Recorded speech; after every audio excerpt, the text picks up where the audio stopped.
Hello, music makers. Welcome back. Can you use Scalar 3 to make EDM? Now, many of you might be saying, why is that even a question? Surely the whole point of this plugin is to help those that don't know a lot about music theory write music. And surely of all the genres in music, the people who know the least about music theory would be DJs and dance music producers. So Scalar should be perfect for those, right? Well, I assumed that too. But as that popular saying goes, when you assume, you make an ass of you and me. So join me as I attempt to use Scalar to recreate some of the current Beatport Top 10. And we find out exactly what it can and can't do for real-world dance production. Right, before we dive into the actual music making, we need to get a couple of things out of the way, or else everyone's going to be very confused. My first issue with Scalar is the name. You see, despite its name, Scalar isn't mostly about scales. It's more about chords. Now, traditionally, you do need a scale in place before you can pick chords. That's if you're making music traditionally, of course, which a lot of the time in dance music we're not. But I'll talk about that more in a minute. So my advice is to approach this plugin more as if it was called Chorder, not Scalar. The second issue with Scalar is not really the developer's fault. It's more people's general misconception of how music works. Mostly misconceptions about chords and genres. One of the entire reasons I started this channel was to show people making dance music that not all of the music theory out there is relevant to dance music. If you've been trying to learn music theory from YouTube or traditional sources like school or college, most of the time those teachings are from a very traditional perspective, classical or jazz, even if that's not stated specifically. And if you've been learning that way for a while, you will have the belief that chords are a fundamental foundation to most music. But here's the thing, not in dance music. For my entire career, over a decade, it seems like every week I come across someone that doesn't know there are many subgenres in dance music which don't use chords at all. It's typically the more underground or tougher genres, like techno, for example. And you might be wondering about hybrid genres like tech house. Well, yes, same thing. The more tech than house it is, the less likely it is to use any chords. So you can see the problem we have. This is why the question is a question. Can you use Scalar for EDM? Here we have a plugin whose primary purpose is to create chords, yet there are whole genres within EDM which don't need them or want them. So you can see a little conflict of interest there. So that's the main caveat out the way. Let's see how we get on. Let me start off on one of the better case scenarios. Because a few of my viewers asked me to check out DJ Heartstring recently, their stuff was in the back of my mind as I started practicing with Scalar.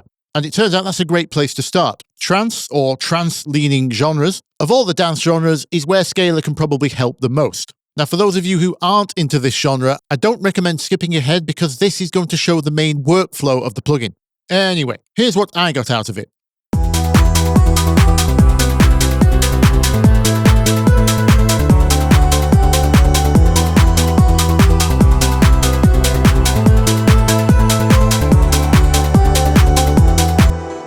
Sounds okay, right? Speaking of sounds, let's tackle the elephant in the room, shall we? Scalar has inbuilt sounds. I made the main chord part of this track with the wide pad synth.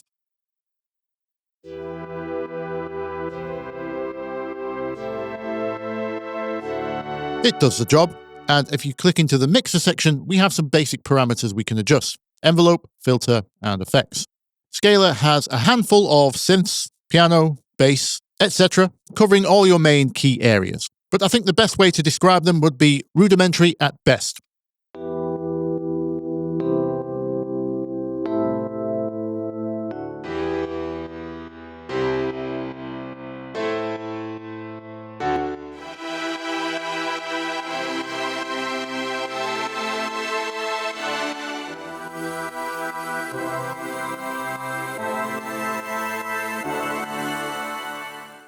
This brings me to another main issue with Scalar for dance production. A lot of the time in dance production, even genres that have chords in them, the starting ideas of those productions don't often start with the chords. DJs and dance producers typically start with sounds. It's usually sound that inspires, be it a preset or a sample. And unfortunately, I've not found a single inspiring sound within here. Everything else you've heard is sounds I have made, mostly in Vital. And of course, it can't help you with drums. In fact, you'll notice even on the official tutorials, now Scalar 3 has the ability to load external plugins. Those demos are quick to load in a third-party sound from something like Contact or Serum. So for this kind of track, it wasn't too much of a problem because I already knew from experience and ear training that I only need a simple background pad for the chord part. That's fine for musicians like me, but musicians like me don't need this kind of plugin. So I do have concerns about a beginner trying to get inspired from this. Anyway, let's find some chords. This type of genre isn't too bad starting with the chords. We have categories to choose from, including common, uncommon, artist presets, or genre or mood. I found this one in the artist presets. Reorder's first preset, Trance Chord 1, had the kind of commercial uplifting vibe that felt about right. And if you have this link icon highlighted here, you can trigger those chords to audition them. It assigns them to all the white keys starting from C2. So you can either audition them from a keyboard, or from your QWERTY keyboard, or of course from a pad controller. Now, there's a problem. These chords are moving in the right directions, but they're in the wrong key. I have a vocal I already want to work with. Remember, most producers start with a sound inspiration, which isn't chords. So this is going to be a common thing. I've got this cheesy vocal here. I've waited all my life for you. That kind of thing. I'll probably chop it up later, but it's in E minor, not D. Now, I don't want to move the vocal down to meet the chords because that changes the sound. So I need a way of getting this chord progression, but in E minor. Now, as a professional musician, that's easy to me. I already know if I just move this up 2 semitones, I'm in E minor. But the type of person this plugin is designed to help probably won't know that. The term semi to a non-musician usually means something very different. So in section B, we have this whole scale section, right? It's telling me we're currently in D minor. Good to know. There's a search area here I can type in. If I type E minor, there we go, it comes up. Apparently E minor is sad, serious, emotional, and sentimental. Okay. Anyway, my intuition would say that if I selected this scale, the progression at the top would adjust to that scale. But no, nothing changes. So I Googled scale lock or key lock. Those would be the most logical terms I could think of. The official channel has a video on key lock, but it turns out that's just a feature that lets you play random keys for a melody and it will force them into a scale. Anyway, I'll spare you the torture, but I kid you not, 2 days it took me to find this solution. I actually went 2 days making 4 tracks without knowing about this feature. And I'd written and recorded a whole voiceover script ranting about its omission and how unnecessarily difficult and clunky it makes this plugin for dance production. In fact, you'll notice there was no video out last week on this channel, and this is the reason. Because I eventually found out it could do it. So I had to re-record the whole thing. But guess what? I didn't even find out the solution from the official tutorials. I stumbled upon it by accident browsing Plugin Boutique, and it was on one of their videos. So, I'd like you to play a little game with me. Share some of this pain, please. Can you spot the button which locks in the scale we have selected in section B? I'll give you a minute. No? I'll give you a clue. It's not in section B. It's there! The tiny padlock in the top right. I hope you're wearing your glasses. Seriously though, scalar music. Why?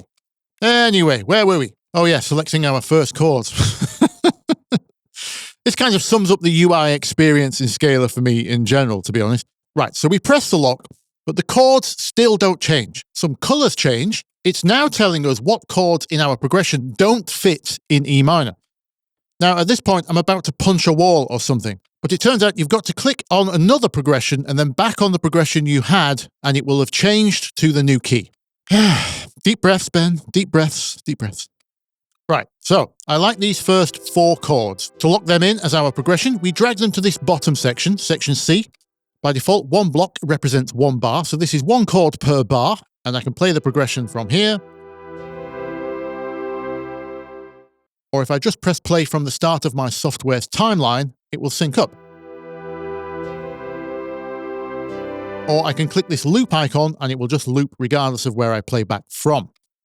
Right, so that's the basis of our track put in place, our general harmonic structure, if you will. This is how Scalar wants you to work.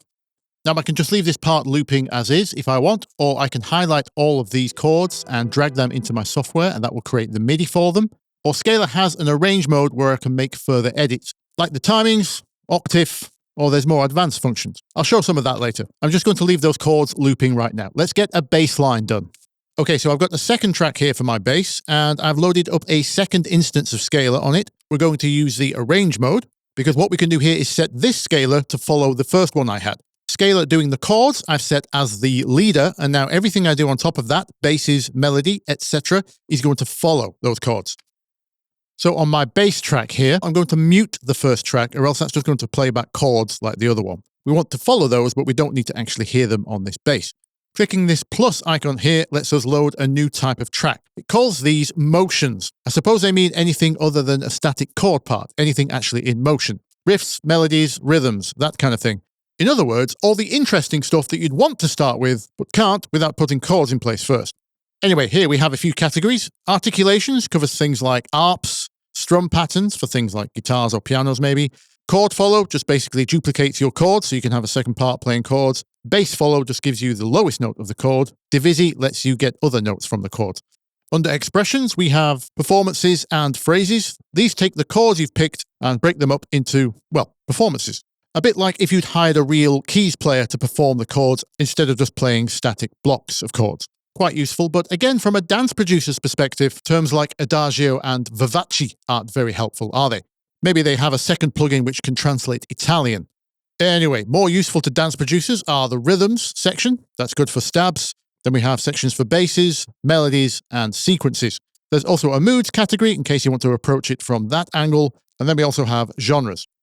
In the example I showed you earlier, I found that pattern in genres under trance. Oh yes, that's another bit of weird behavior. Normally these are in numerical order, but for some reason in this category, all over the place.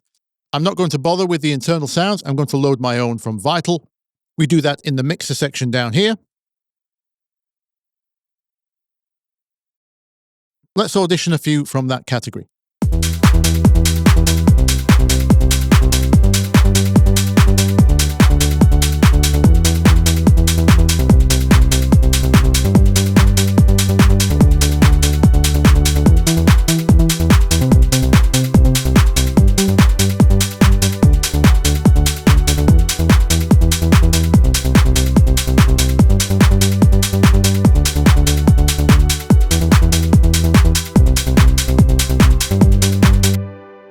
If you find one that's close, you can tweak it with things like note length and density.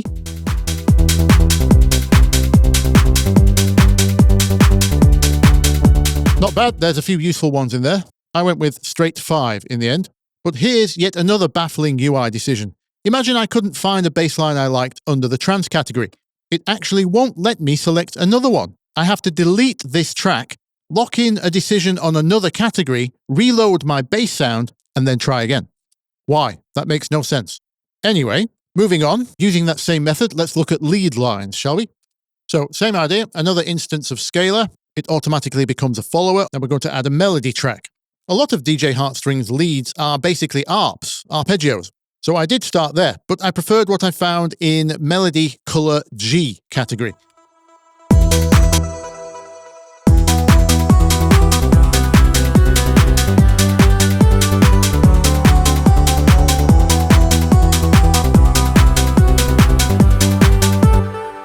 Not bad. You can hear it following the chords nicely there.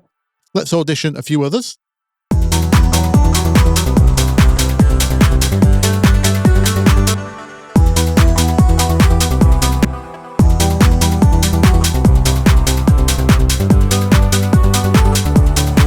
If you want to tweak any notes, you can always do it in its internal MIDI editor, or you can just drag this out into your DAW.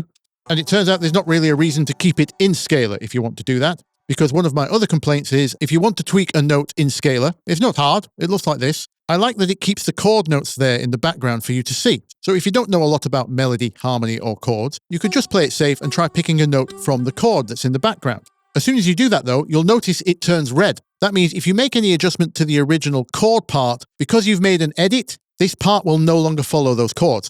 Scalar music, is this possible to remedy? I don't understand why, if you choose only notes from the chord, that it can't stay following the chords. I can understand why it would be difficult to translate passing notes, but surely it would be possible to get it to recognize user inversions.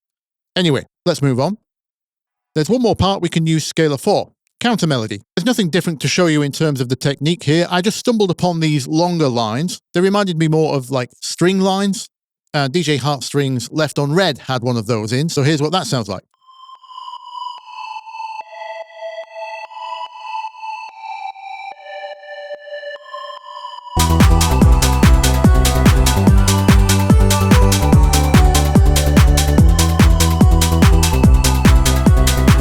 I found this to be the weakest side of this plugin in terms of the motions, the riffs that it can come out with. There's not many options for very long, simple lines. If it were a session musician, I would tell them they were overplaying a lot. Anyway, so that was Eurodance, Gen Z, trance, whatever you want to call that genre. As I said earlier, that was the best case scenario, in my opinion. Hopefully you've got an idea of how the plugin works though now, so let me go over some other examples and we'll see how it fares. Future Ben here, if I may interrupt, I've just got to the end of editing this video. It's just hit me exactly how much complaining there is in this video. But I really wanted to say this. I actually love that this plugin exists. In a world where we've seen another 100 compressors released, this year alone probably, it's really encouraging and refreshing to see tools like this which help us with the actual music, not yet more engineering tools, which, as I said at the beginning, was the reason I started the channel.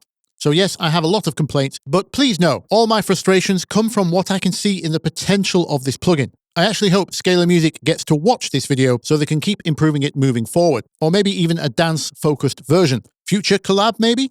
Anyway, I just had to say that. Back to the video.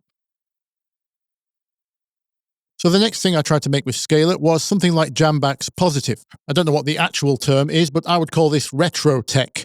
Tech house, but using sounds from before tech house existed. That makes sense? Anyway, here's what I got.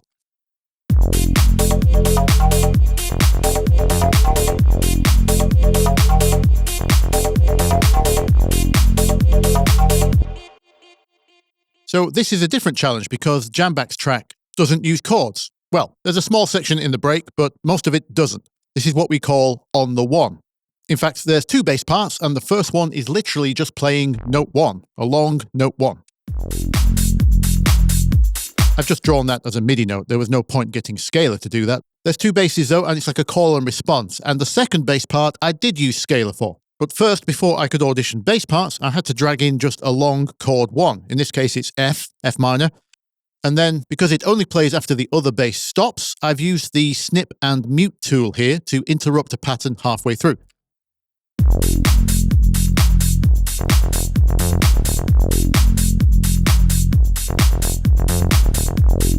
I'm actually also using the internal sound here. There's a simple saw bass in there which is doing the job. As for the pattern, it was actually the first one I found under house. Here's another area I would like to see improved though. As you can see here, I selected genres, then house, but the only category available under house is bass. And that's actually the case for a lot of these electric genres. There's only bass parts. So if you wanted chord stabs or piano parts for house, tough luck. You'll have to go rummaging around under the expressions and rhythms section for that, under probably Presto or Vivace. Anyway, let me show you how I did the lead ARP thing.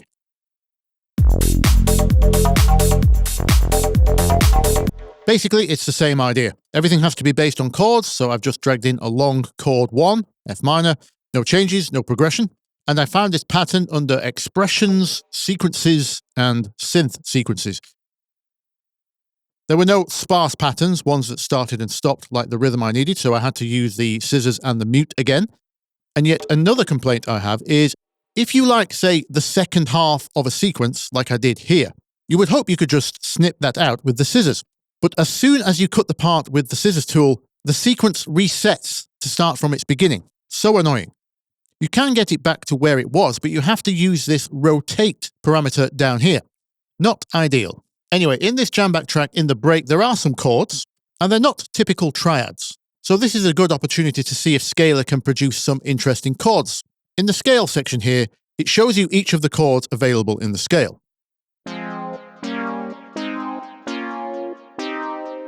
And to the right of that, we can change the variations from just basic triads to extensions like sevenths, 11ths, or there's suspendeds in there.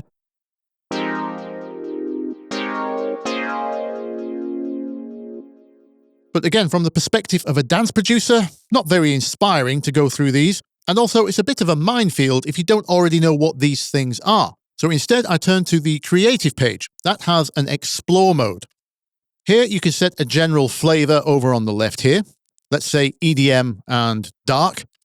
Turn off this feature here, the dynamic scale. And then this becomes kind of a mood board of sorts. The central pentagram here is mostly safer chords nearer the scale. And the outer ring is more adventurous chords. On the left-hand side are darker and the right-hand side are a bit brighter sounding.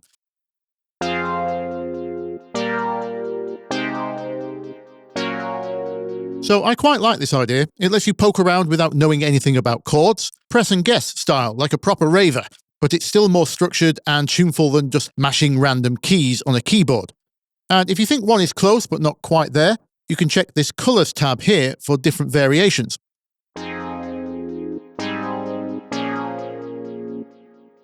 Then, if you find some you like, you can drag them onto that bottom section where you commit to your progression. I chose these three.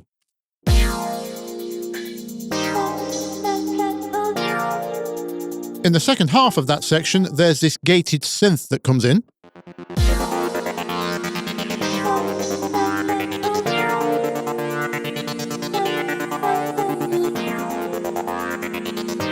Because I was pretending I didn't know what these chords were, like the average dance producer might not, I took advantage of the bass follow part. Up here where you add the motions, one of the functions is called bass follow. It just takes the lowest note of the chord and plays it as a long note. So I've added that as a track. I've muted it locally, but I've sent that MIDI to a gated synth sound on another track in Ableton here.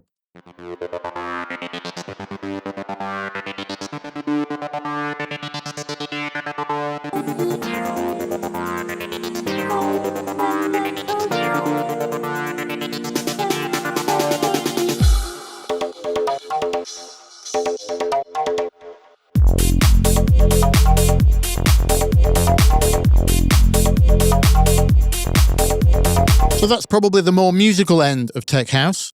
If you're just making the more kind of DJ weapon tech house that stays on the one the entire time with a simple bass line and maybe one melody ARP, I'm not sure scalar is the way to go.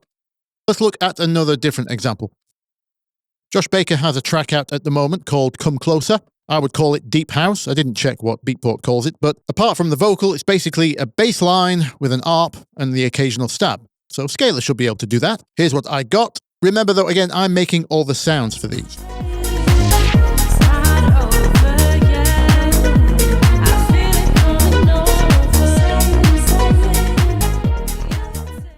So again, the hardest part is getting the progression in first. In order to audition bass parts first, not chords, I loaded my bass sound first on another track. Then in scalar, I just got one long chord, chord 1. In this case, Come Closer was in E flat or D sharp. No changes, no progression. Then I could just listen through bass parts and audition them for their rhythm more than the note changes.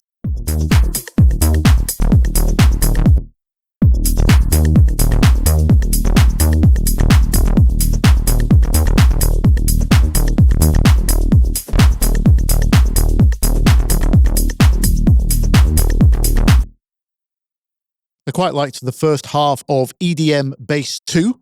I found that under Genres and Electronica. Again, notice, under the genre of Electronica, there's only one category, bass parts. I had to get the ARP from somewhere else. But anyway, I couldn't actually find anything that similar to Josh Baker in terms of the long notes. Again, most of these parts were too active. What you would probably need to do is get your progression in place and then drag the MIDI outside and have a play with deleting and extending some notes. Anyway, then what we can do is start changing chords and see how the bass sounds trying to follow them. I grabbed some from the preset of C.C. Rogers' Sunday.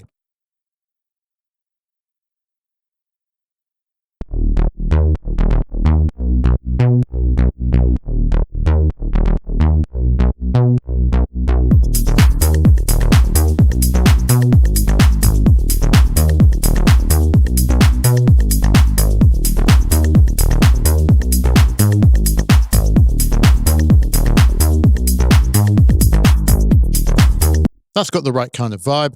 Oh, by the way, there's a feature I haven't mentioned yet which could possibly help with this. A quick note on key and scale. The very type of person that's hoping this plugin will help them with music theory probably won't know what key or scale to start in the first place, if they don't already have that information, like from a sample they're already starting with, for example. Imagine you wanted to try and make this vibe from scratch, starting with the bass. Where do you start? Well, Scalar does have a function where it can listen to audio and it can tell you what chords are in it, but unfortunately it's pretty unreliable. The demonstration on the official channel is kind of a best case scenario. It might do fairly well with piano or a pop track or something, but feed it the average dance track and it really struggles. I even tried separating stems off and just feeding it the musical elements, hoping it wouldn't be confused by a big booming kick drum, but it still struggled. A more reliable method for me was to split your reference into stems, grab the bass part, and then use your software to convert that into MIDI.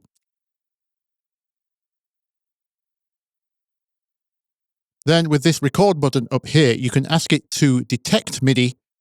It will capture the notes, and it should detect the correct key and scale fairly reliably. Then you can select that and lock it in. Moving on to the ARP lead. Again, I've loaded another instance of Scalar that's following the first one, so we will follow the progression. I found this one under Pop Synth Sequences.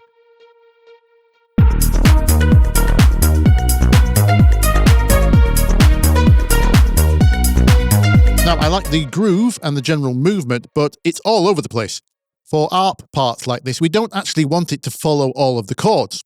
And thankfully down here, there's a play mode parameter that can be switched from chord to scale. So that's going to stop it from following every chord. It's just going to go about playing its little riff in notes of the scale. For some reason, we have to change the octave to bring it back down where it was.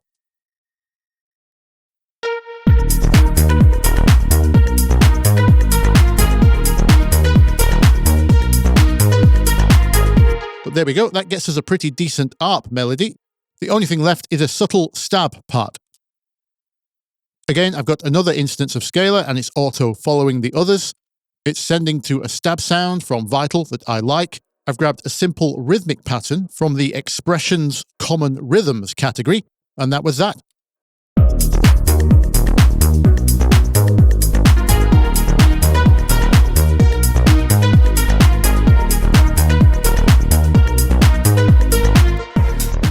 Okie dokie. Well, it was a struggle, but it is capable. I'm just not sure how capable in the hands of a true beginner, which is surely the point of a plugin like this. In fact, I do wonder if regulars of my channel would already be past this. I'd love to hear from you in the comments. Do you think after watching a few of my tutorials, you can already make chords and bass lines or melodies like this? That's what I would hope, but I'm not sure if that's the reality. Let me know. If not, maybe that's what we should work on next. Get typing, let me know. And as always, if you learned something, don't forget to show your appreciation. Normally here I would say see you next week, but I don't know if I'll have another video out before I break for the holidays. So if not, happy holidays, have a good one everyone, and I will see you in 2026. Bye-bye.